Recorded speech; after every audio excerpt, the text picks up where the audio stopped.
This episode is made possible by New Masters Academy, the world's absolute #1 online art school in the entire world. Click the link down below for a free 7-day trial. Thank you, New Masters Academy. I am deep in your mind.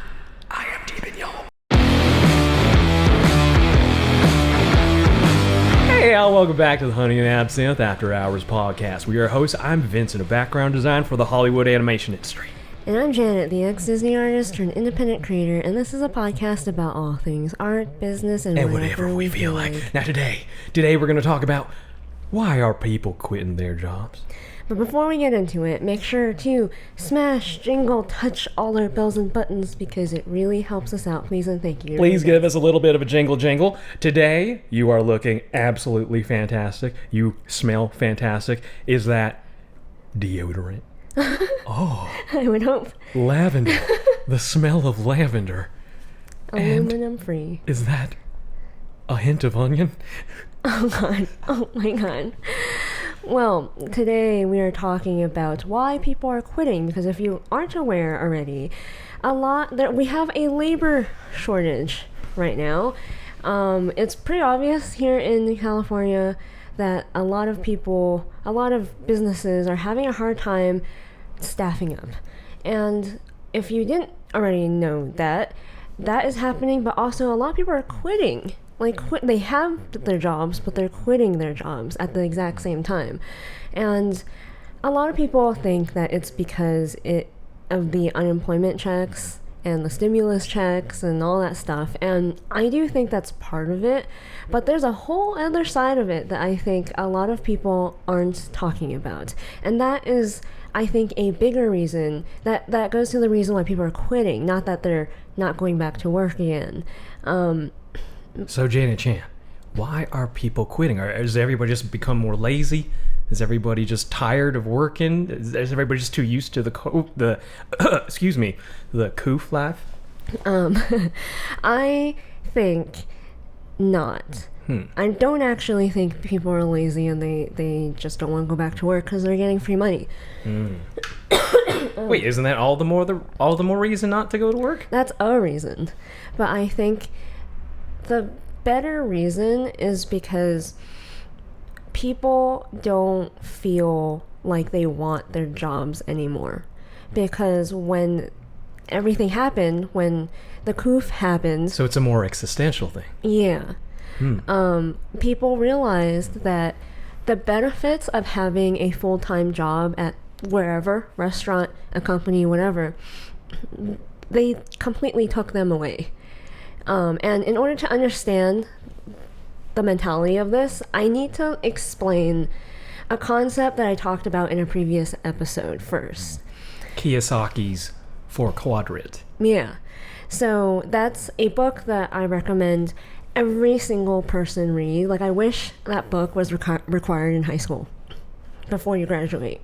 So at least you know what you want to be when you grow up. And I think more important than knowing what you want to be when you grow up, knowing what you are. Yeah, knowing what your personality type is suited for.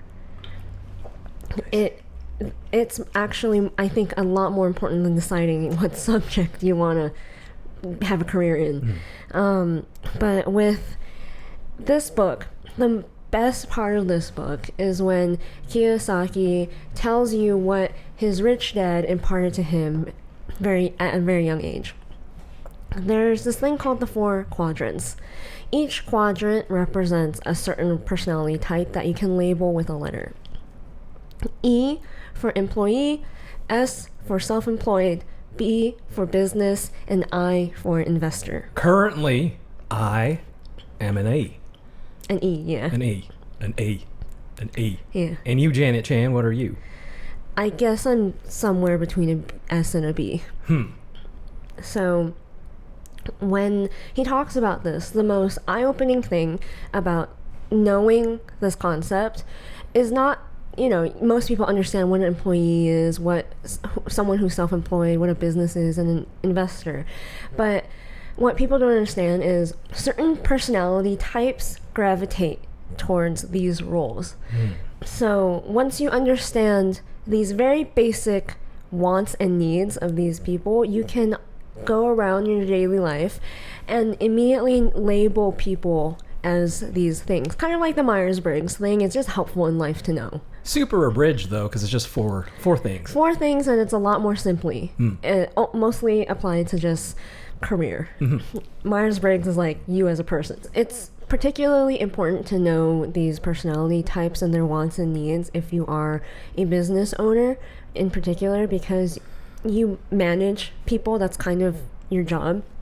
And if you get better at knowing what your employee wants, what other people want, then the better you are at business typically.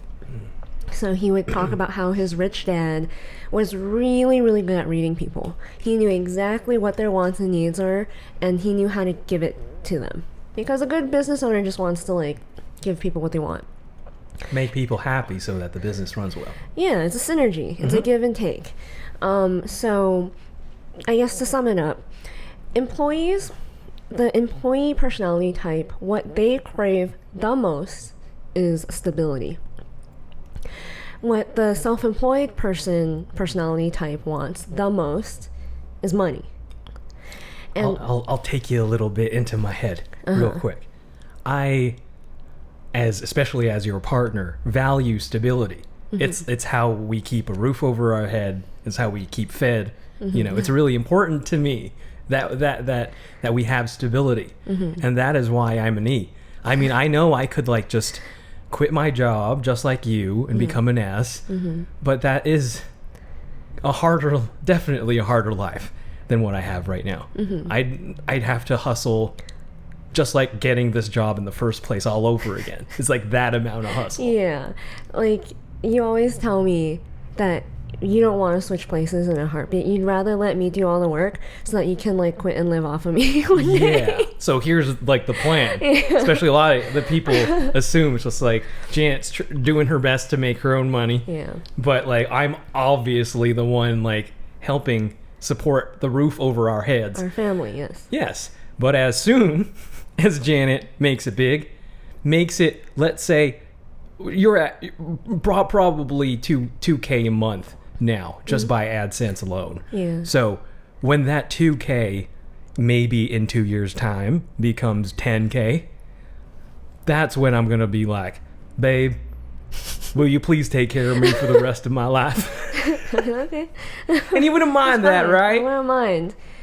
You wouldn't shame me for wanting that, No, right? of course not. I love my woman so much. The people who like shame either gender for wanting that, I'm so excited to mooch off of your wealth. yeah, I'm just letting you know. I think are ridiculous because like when two people decide to be together forever, it's a team at that point. Who cares? Yeah. Like what Dave Ramsey always says, like once you get married, like your team, your what is yours is theirs now. Like you need to reframe your mind, and you kind of really do. But kind of did that a long time ago. yeah, like yeah, about like maybe 3 or 5 years in. Yeah. B's, business owners, really they like managing people, but at the end of the day, they like ownership of a system. They don't necessarily want to work hard. They like making other people work hard for them, technically. And then investors are people who are very risk happy. Like they chase after risk. Like they love gambling and that kind of thing. So they like using their money to make money for them. They don't want to deal with people. They don't want to work. Kind of lazy. But they're like, I just want to like make my money, which is an object, a person I don't have to deal with, make me money so I can just live. But it's a very high risk scenario, like Uncut Gems. That's a perfect illustration of what you're talking about. Yes, exactly. The bad ones at being eyes. So that brings me back to the whole Koof situation. There are 2 types of people I'm going to talk about. I'm going to talk about the people who had to be let go because of the pandemic, and they're the people who still have jobs but who want to quit or have quit. What is happening to the people who have lost their jobs is the E is suddenly being forced to become an S or a B. Because when you take an employee, and business owners should, like good ones, should know this, that like as long as you give an E stability, you don't even need to give them like a high paying job. They're actually willing to trade that for stability. A lot of people are. A lot of B's, business owners, know that. So like good ones should understand that like the last thing you want to do is to fire and let go of your employee, because it ruins their trust for you and everyone else. Because you literally just took away the thing they care about most, stability. When you realize as an E that stability does not exist, you become an S. That's actually why E's become S's, because a self-employed person, they know that maybe they've been fired before or whatever, stability doesn't exist in their mind, and that freaks them out, so they want to own their job, which is... They want control over their job, Yeah. so that they know their job won't just desert them. Yeah, one so day. that's why a lot of S's become like freelancers, because they kind of live in an unstable life because they want money, because you get paid more as a freelancer typically. So they'd rather trade stability for money, because they know, why would I want stability? It doesn't even exist. So when the pandemic happened and a lot of people lost their jobs, which I think it's particularly demeaning when you label certain jobs non-essential. It's demeaning already to probably work those jobs, and then it's demeaning when your boss tells you, well, they have to make the hard decision of, you're not, I don't have money to keep this operation going, so I'm gonna pick literally who is not valuable to me. So when you, as an employee, understand that someone is literally telling you you're not valuable, you're fireable, and I'm gonna take away stability from you, they turn into S's. So what I believe, is the reason why people aren't going back to work or people are quitting, is because they don't want to work these demeaning jobs anymore when they know stability doesn't exist. You've suddenly turned almost every E into an S, and that's going to cause a lot of problems. So you're saying that this is the explanation to why there's a shortage in the workforce? Because people are quitting. Mm-hmm. Not enough people are returning to work, and people, on top of that, people are quitting. So I realize that, like, who are we to say any of this, like, talk about this? Because I feel like a lot of people who look at people with cushy corporate jobs or Hollywood jobs or just higher paying people couldn't possibly relate or understand. But I wanted you to tell your story about, like, how you became, like, if you realize you are better off at least as an S, from an E to an S. Only if you share your story after mine. Okay. So when I felt that way, I was very much like you. I was very much a animation hopeful. I was, went to school for it for about 4 years, and I wanted to do really, really good. And I was really excited to, have my name in the credits of a TV thing, which is so, I don't know, it doesn't feel like much now, actually. Yeah. But like, when you're like a young student, that's like the holy grail. I want to show my family and friends that I worked on this little rinky-dink TV show. Mm-hmm. So, I used to work a theme park design job, mm-hmm. and then I left it and worked on my portfolio so I could work in animation.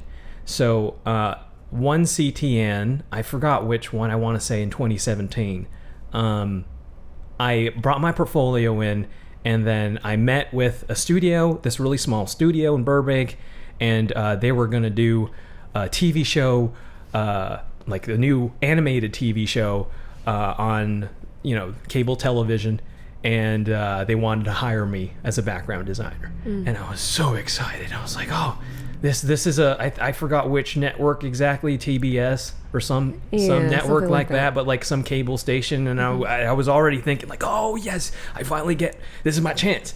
I could finally have my name on the TV screen for the first time, and I can have, I could just like brag to everybody. So I get into this job, and it's like the funnest job ever, and I hang out with really fun people. It's a really small studio. A lot of people in animation will tell you the smallest studios are the best ones. It's pretty true. Yeah, it's pretty true. But the show started to slow down. The work started to slow down, and I started to feel like for a whole day I didn't have anything to do. Mm-hmm.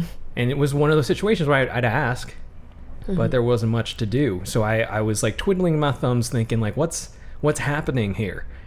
And then we find out in the Hollywood Reporter, because our executive producer is Louis C.K., the comedian. We had we just knew him as the comedian, not as what we know him for today. Yeah. That whole thing happened, and I remember we alluded in this podcast before that we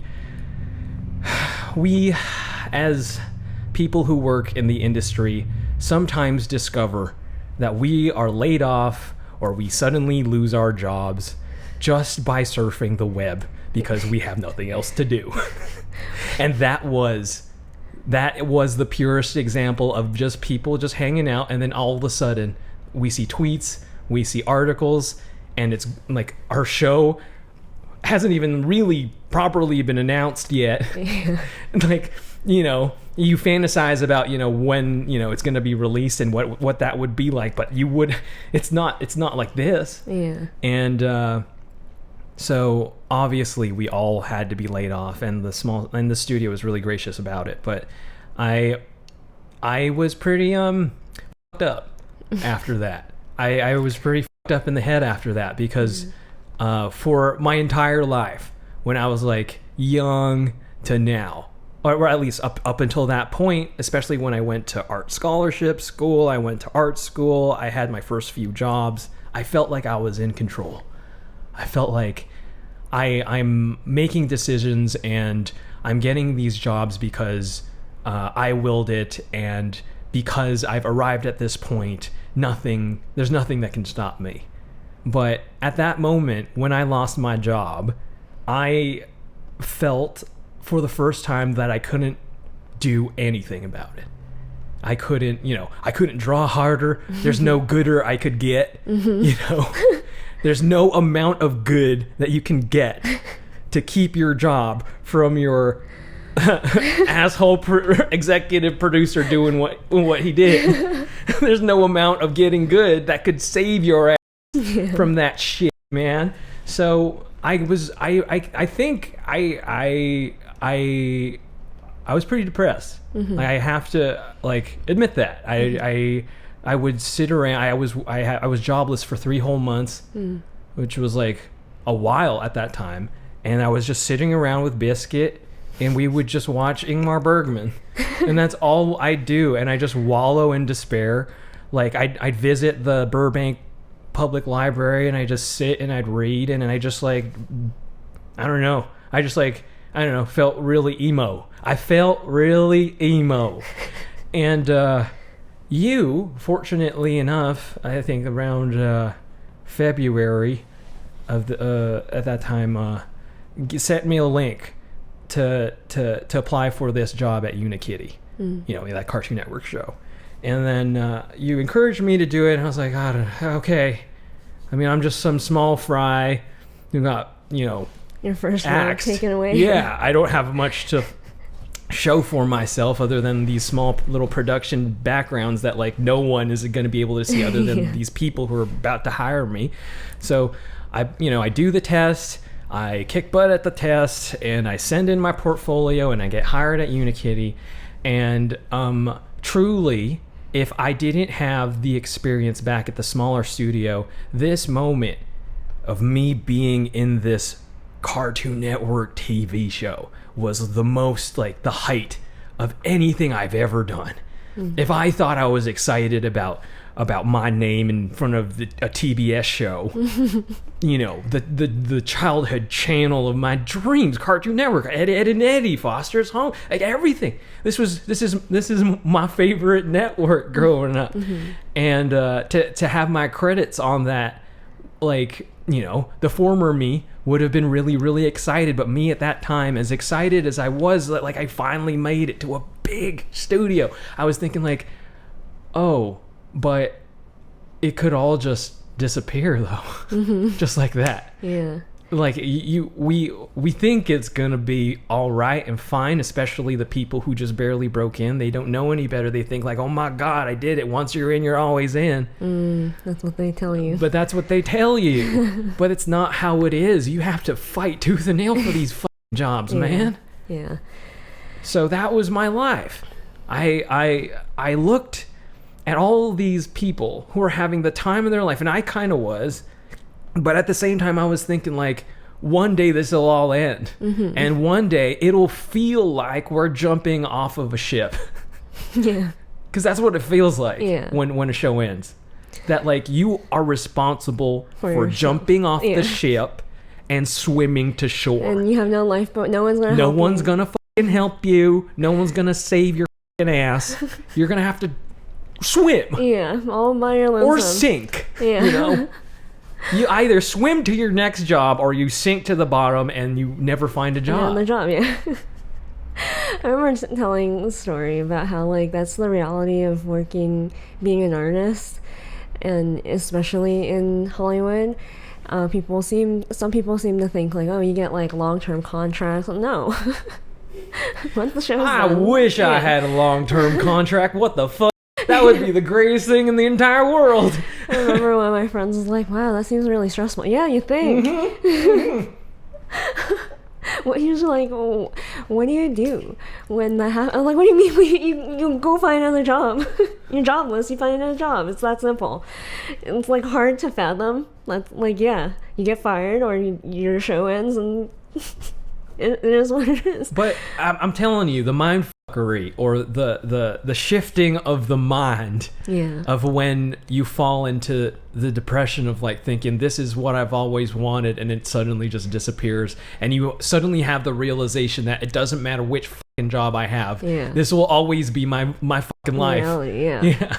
So at the time, I had already been working for a while, which is why it allowed you to quit your job and work on your portfolio and get hired. You took care of me Yeah, for about 2 years. yeah. And during that time, I had already come to this realization, and I'll explain how later. But I kept telling you, as you were like trying to break in, that like it's just a job. Like, I know that, like, I'm like, what the f*** do you mean? Yeah. This is my first step to becoming the next Disney animation person. This Yeah. is it. This is it.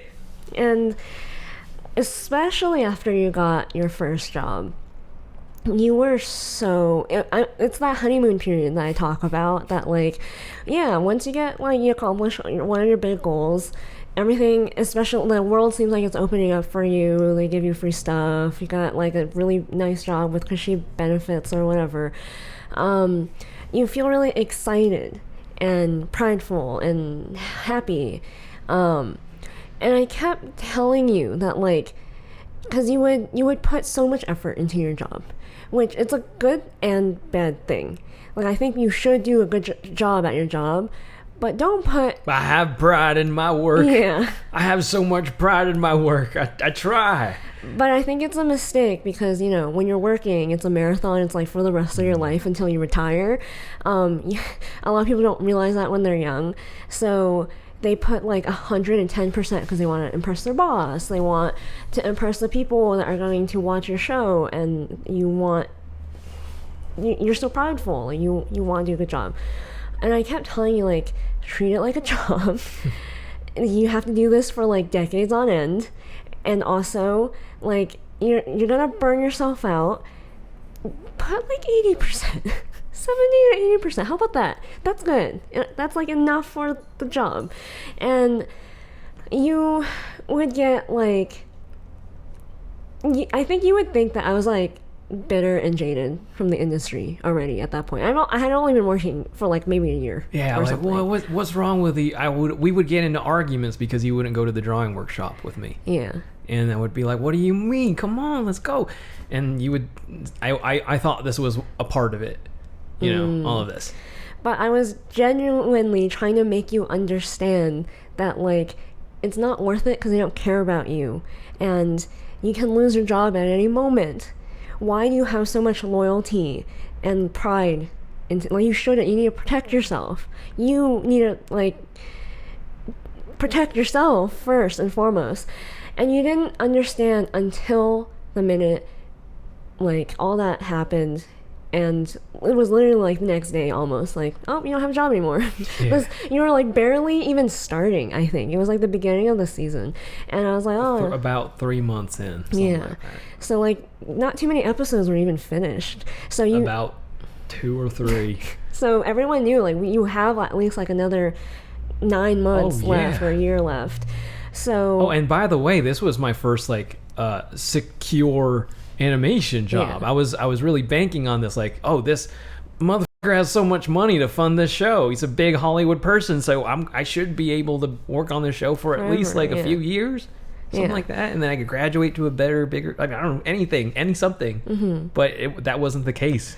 It just disappeared. And when you had all that happen to you, unfortunately all that happened to you, the benefit of it was you did learn that lesson.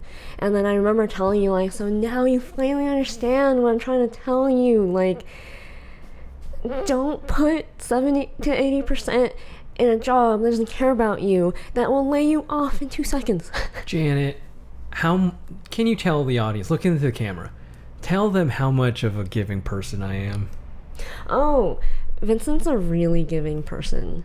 If you met him in real life and you're like just a stranger, if you feel uncomfortable in any way, he will go above and beyond to make sure you like him. And that he's not the reason why you're upset. And even if it makes you frustrated. So hard for people, man. You do. Come on, man. Give me a break here. And that's what I was wrestling with. I was like, what do you mean I can't give all my heart and soul to this fucking thing? This is my life. This is my fucking passion, man. But you're right. In order for me to survive in this industry for decades, I can't just be giving my heart out every single project. That's foolish. Yeah. I'd have no more heart left. Yeah. And on top of that, like, they really just don't care about you in that way. Like we just fucking laid you off the next day. What were they supposed to do? They couldn't do it. I know, but like, it's the same for multiple other reasons. Like, that was really no one's fault but one person. But and that's what I meant. They're like, no one. No, I couldn't even blame anybody but just the one person. yeah. Like, everyone felt like they got there, you know? Mm-hmm. But I mean, other reasons could be like, they fired you because they didn't like you. They fired you because you're causing too much problems. Sure. Or whatever. No matter what, they can let you go in 2 seconds. It's like, that's life. That is life. That is reality. And that turns a lot of people into S's. That turned you into an S. Right. Or at least wanting to be an S one day soon. Yeah. But, like, isn't it that, like, most people, because of this, they're starting to discover that they're S's? Yeah. So that's what I'm saying, that, like, some people, in my opinion, have the great opportunity to learn these lessons through having this bad experience. Of the coof. Yeah, and all because of that most people don't learn this lesson until either much later and sometimes never. But the fact that this bad experience can happen are happening to people right now, they're waking up to the fact that, like, oh, I thought I had control this whole time. that I had control of my situation, I can just find a good job, whatever. But reality is, you never have control. Stability doesn't exist for anybody. I don't care. You have a government job, stability does not exist, period. And once you realize that, I recommend embracing it. I think a lot of people, which is one of the reasons why you were so like sad and depressed for a really long time afterwards, it's scary. It's scary to realize that this thing that you held on to, the idea of stability for most of your life doesn't exist, causes a little bit of like an existential crisis, because you're not ready. The experience happened to you. You didn't come to this conclusion on your own. You were forced to become an S, and that can be very jarring. Yeah, because you become an E because you want stability. I just said why I wanted stability. And then when you suddenly realize, when a lot of people in the world who have careers that white collar careers that they counted on, suddenly realize that everyone's job is in jeopardy these times, then what is valuable to be an S? Yeah. Why is it valuable to be an why is it valuable to be an E at all? Yeah. So the way I came to realize this before you, no one had to fire me. I didn't have to have a bad experience to realize this. Some people don't. I had the unfortunate experience of just going to work in my dream industry and just experiencing a lot of lies and deception. It's not like one experience, it's more like the totality of it.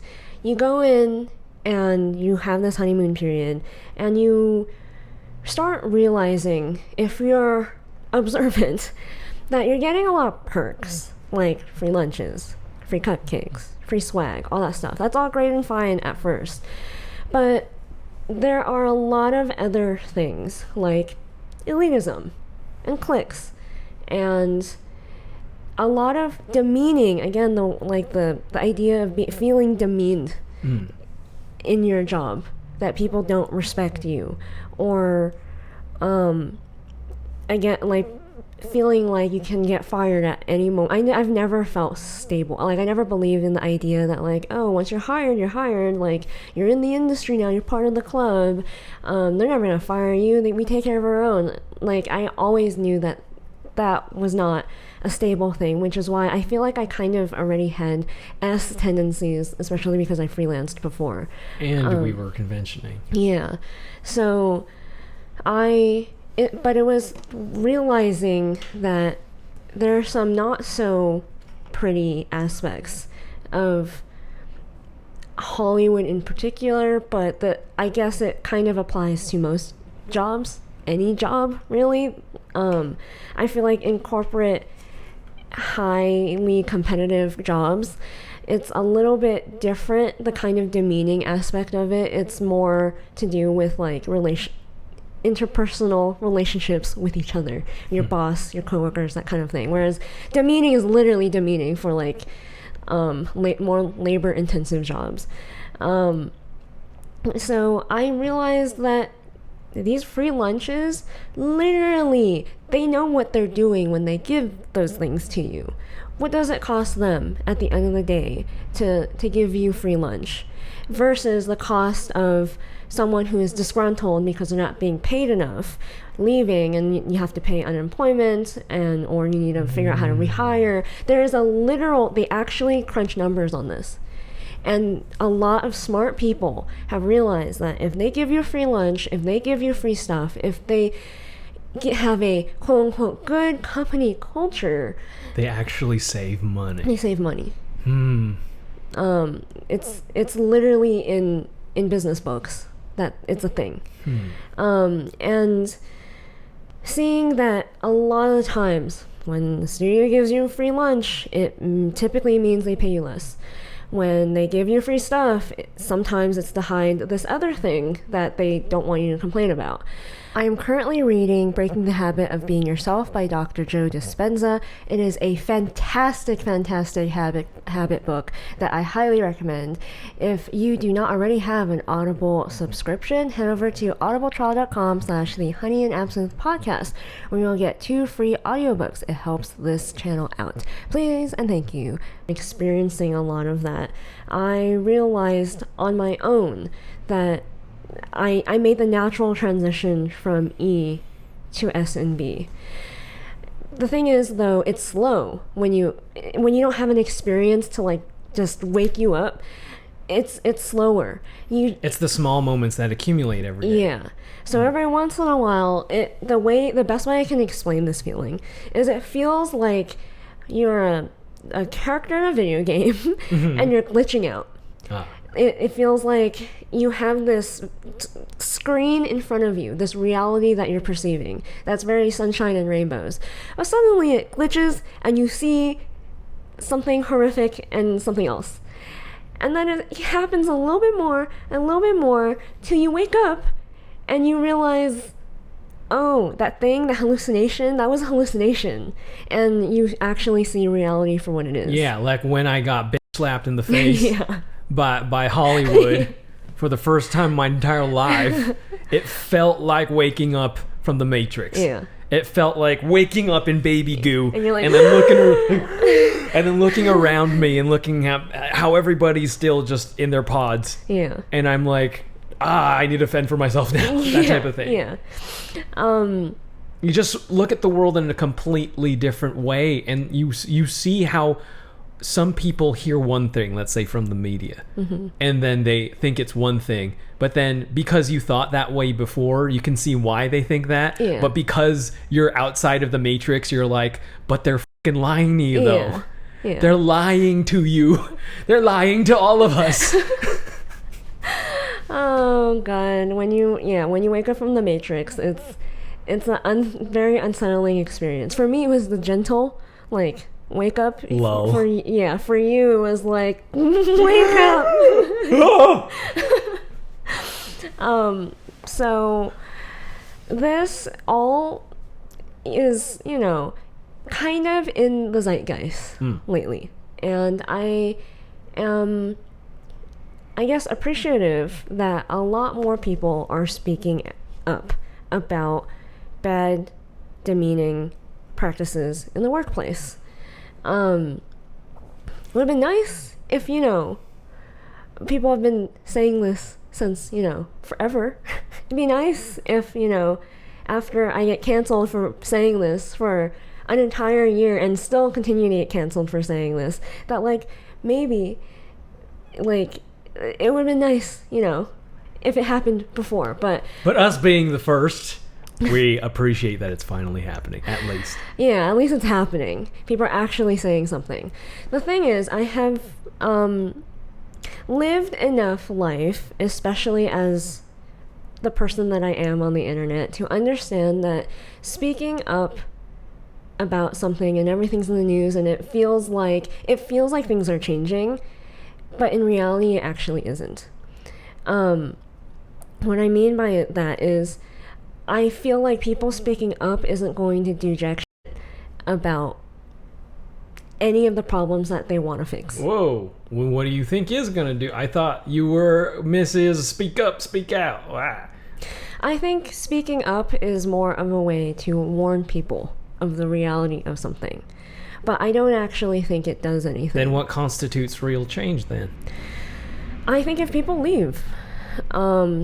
Because if there's anything I've learned from the past year or so, even like things beyond me, for example, like the Me Too stuff, did anything really change? I don't think so. Like, a lot of recent stuff has proved that. So, looking at you, Blizzard. And the thing is, I hope that things would. That by speaking out, maybe the businesses will go back to the way I kind of knew it to be before, where as long as you did really good work for people, people don't cancel you for whatever as long as you didn't do anything illegal. If you say something or do whatever in your personal life that doesn't hurt anybody else, that you won't lose your job because the business owner doesn't give two shits about your opinion, because it doesn't make them money. As long as you make them money, they're happy. And as long as you don't lose them money. Yeah, they're happy. You don't want to end up in the news like that, or else you will be fired. Yes. And, you know, I think that's how things should be. So I was reading the Thomas Sowell Reader book, and he, being a black man who a lot of his peers don't like because he's saying contrary things to what most people want to hear, he was talking about discrimination and how he really doesn't care about it. He understands as a minority it's a problem, but what can you do? Are you going to change people's minds? And the way he talked about this economically is that people think discrimination can hurt people's livelihoods and is really bad or whatever, and it very well could. That's why we are at this point in society. We fix a lot of things. But he was saying that there was this Chicago study. It's a very famous study, apparently, on Jews and Polish people in Chicago. That it was really strange to the researchers and the data collectors that the Poles and the Jews typically don't like each other. They have a lot of bad blood. But the Polish and Jewish immigrants who came to Chicago, they still do business with each other. And in fact, Jewish people will actively go to the Polish-centric areas and open up like food stalls. And the Polish people will support the Jewish businesses. And even though they're between the two of them, they hate each other. Because the one party really wants to make a living. The other party really wants their food because it reminds them of home. And because of this, everything still works as normal. So he's not like, obviously he understands discrimination and all that bad stuff exists, but he was just like, at the end of the day, by forcing regulations on things, it's like trying to force people to not be hate-filled and to not be awful. And you can't control what's in someone's mind. But if it's not hurting anyone at the end of the day, all you can do is like slowly wait for society to change and to be better. But it's not good to like force government regulation on things. Right. But in this case, you're saying, in this case especially, that the free market actually makes people less racist. Yes, actually. So what my favorite point about all of this was, I was telling you I was playing Mass Effect 2. Oh, yes. And they actually hint, I swear, they hint to this idea in the game. When you go in Mass Effect 2 to, forgot, where all the Krogan live. Tachanka. You go to Tachanka, and you talk with the business owner. I think after you do the little mini game where you hunt down little critters and then they eat them or something. But you do the mini game and you talk to him, and then this one merchant Krogan, because like in the Mass Effect world, it's very much like our world, but instead of different races, all of us as species have animosity toward each other because of galactic history. And you know, it's sort of like allegories for things that like happen here in the real world. So the Krogan straight up is like, you know, and most Krogans are really mean to humans. They mostly like talk shit to them to their fucking faces. But this Krogan is really friendly. And then my shepherd said something like, you're really friendly as a owner, as a little small business owner in Tachanka. Usually most Krogans are really, really mean to my species, especially humans. And then the Krogan said something like, you know, the Krogans here don't have jack shit for money. And then and then he goes on and throws shade to every other species, like the Turians are too stingy or some shit. And then, but you humans, you actually spend money. I can't afford to not do business. And as much as I hate you, as much as my kind, has bad blood with you, I can't help but do commerce with you. Yeah. But like that's basically what it is. Yeah. And what do you think happens when like you get two groups of people who initially have bad blood, but then still interact? The interaction helps reduce discrimination, in my opinion. And recently, I think the trading of goods, the act of doing business itself. Yeah. The more interaction between people, the better. Because you can finally... Oh, you're not so bad. You're just like me. Yeah, understand each other. Right. Peacefully. Yeah. Understanding each other. Remember? Such old-fashioned ideas. Such old-fashioned ideas. So that's my hope, that we can go back to that reality. But I think we live in the real world here, though. That is Demolition Man. Yes. This is naive Janet's hopes and dreams. But I know the reality is that most likely nothing will change, even though people are speaking up about it. It will just be swept under the rug. So, in my opinion, the fact that people who are feeling demeaned, that they no longer want these demeaning jobs, employee jobs, and because they're not getting what they want most in life anyways, stability, and they've suddenly become S's and B's, I'm really happy that they're quitting. They are making a very active choice to leave a bad situation so that they know they have the control and the power, that they're good enough to make it as an S or a B. It's almost like you have to cross that mindset, and suddenly it's like, oh, you evolved like a Pokemon. Yeah. And like that type of thing. Yeah.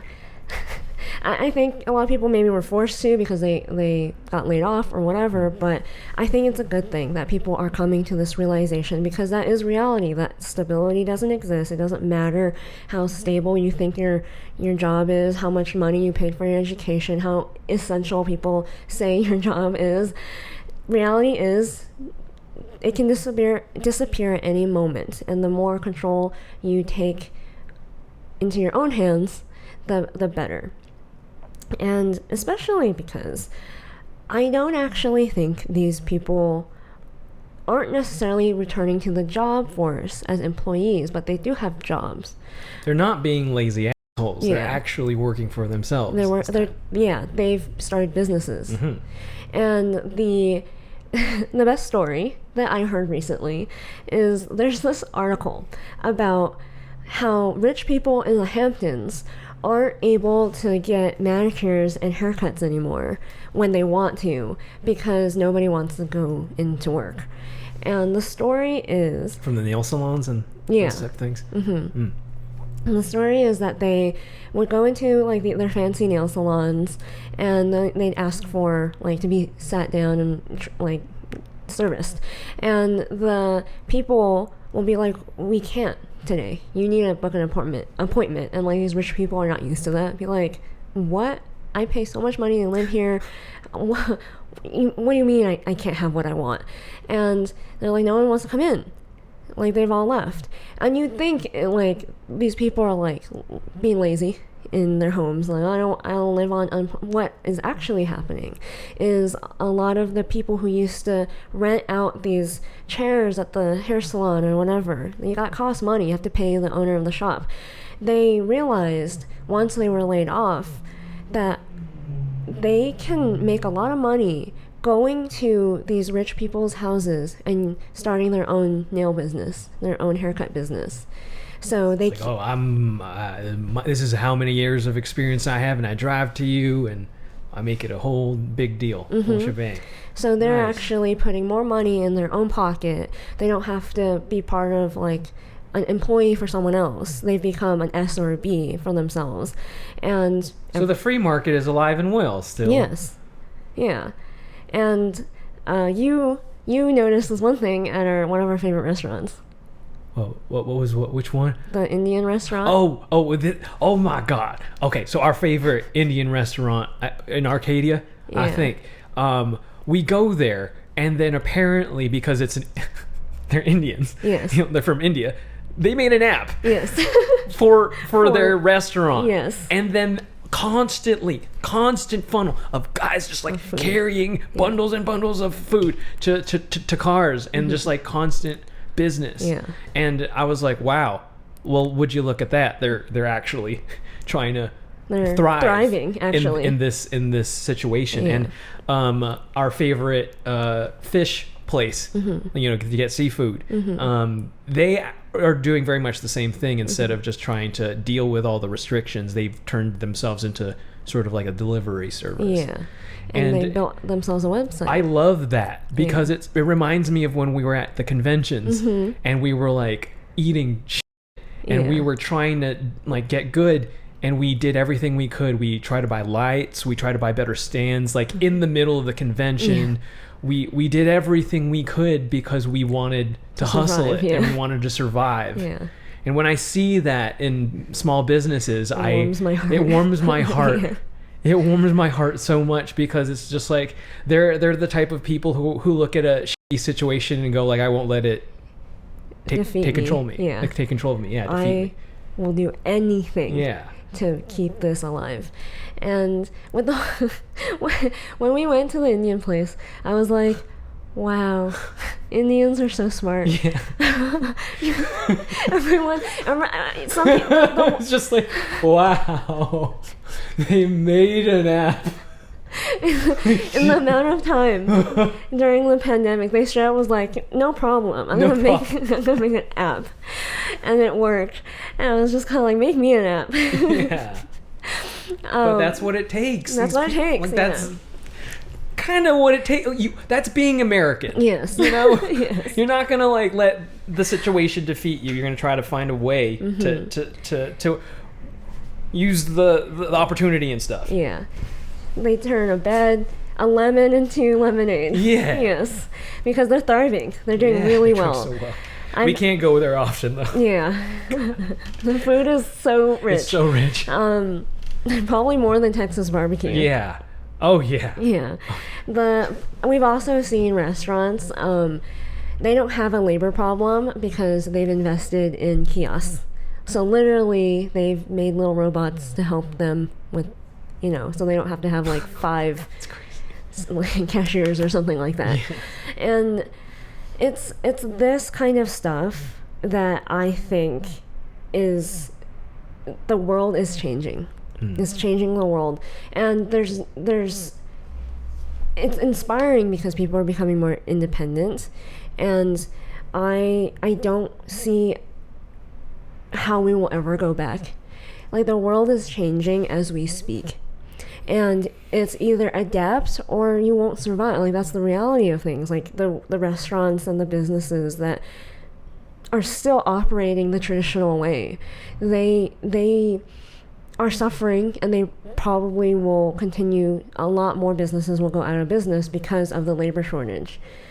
But what's coming up to replace it is a more efficient, better way that I can't see us ever going back. Like, people who are like crossing their fingers hoping like this is just temporary and are not preparing for a really drastic change in the way we live and operate, I think they're mistaken. Like, you're going to be waiting forever. You need to change now. You need to figure out how to survive in this new situation. Yeah. And I think it's a good thing that people, like, seeing that the Hamptons nail people are like, they're figuring out. We used to order a meal prep service. Yeah, we wanted to try it out. So there would be these little meals, almost like little Stouffer things, delivered to us once every week. It was good. It's good when it's good, but the problem is it fluctuates in quality. Yeah. So some weeks and we ended up throwing it out and wasting money. And we suddenly realized we're gonna get a hot pot and we're just gonna make shabu shabu every day. Yeah. And That was just the most genius. It has saved us so much money. The whole idea, you're a busy person. I'm a busy person. We don't have time to cook. But like just the idea of like all we have to do is go to 99 Ranch, get some choice beef, and just come over and then dip the beef in the hot water, hot soup, and then you eat, and then that's your meal, and it's delicious. And I never really feel the need to go out and spend too much money these days because I have such a great meal at home.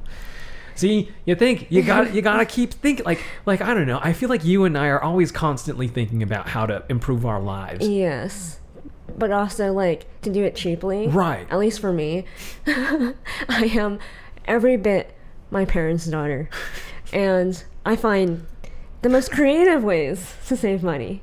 And that was one of my ideas. That was the best idea you've ever had. I don't think I could ever get bored of shabu shabu. Yeah, I'm glad, because Vincent's very picky. Yeah. That's kind of why. Like, I can eat like chicken and potatoes for the rest of my life. I could only do it for a week or so, and then I get bored, and then I end up just like not eating. Yeah, and then I get mad, and someone's like, kind of like my mom, like, why aren't you eating? This is such a waste of food. I don't want it. But anyways, the meal prep service, the reason why this even came about was because a lot of personal chefs, realizing they were trading time for money. They would go to people's homes, cook them meals, meal prep for them, and there's only so many families you can do that for until your income is capped, because your time is capped. You have a finite amount of time. They realized that, one, you can't go into people's homes anymore because of the pandemic. They were like, how do I keep this up if not make more money? So they realized, if I just rent a kitchen, like a commercial kitchen, maybe I hire some people to help me meal prep for like 10 families, 15 families, and then hire people to help me deliver to each house. I still run a business, and in fact, I'm starting a new business and I'm making a lot more money. I'm scaling this personal chef business and turning it into a meal prep delivery service. And a lot of services are popping up like that. Like, people are finding amazing creative ways to exist, and in a sad way, putting the way we used to live out of business. It's not even the robots. It's literally a bunch of S's not wanting to be E's anymore. Yeah. Turning into either S's or B's, which is great for them, bad for other E's and outdated B's. So, food for thought. The recommendation we have this week. The recommendation we have for this week is the Lex and Michael Malice podcast. Lex Fridman and Michael Malice podcast. Yes. They both just talk about how Russian they are and share some just very impactful stories, and very, very just, some of them are funny stories, some of them are very touching stories, some of them are very sad stories. But it's just a fantastic podcast. It's a very almost like philosophical podcast, in my opinion. Yeah. They talk about their views on life. Right. As Russian immigrants. Who observing America. Yeah. And also, like, Michael, I guess most well known for writing like the best book on North Korea. Yeah, the greatest book on North Korea. He did a lot of research on what it's actually like. They're practically LARPing in this episode. Yeah. Like, Lex Fridman is dressed up as some sort of like Russian like cadet, Stalin, or something, and then Gestapo. Yeah, and Michael Malice he looks like a North Korean officer. Official, yeah. Like, where did they get those uniforms? They're amazing. So, after you listen to this podcast, please listen to that podcast. If you like this episode, make sure to smash like. Head over to honeynaps.com to help support this channel by buying some merch, and check out these other episodes here to binge all the other episodes, and we will see you next time. Bye-bye.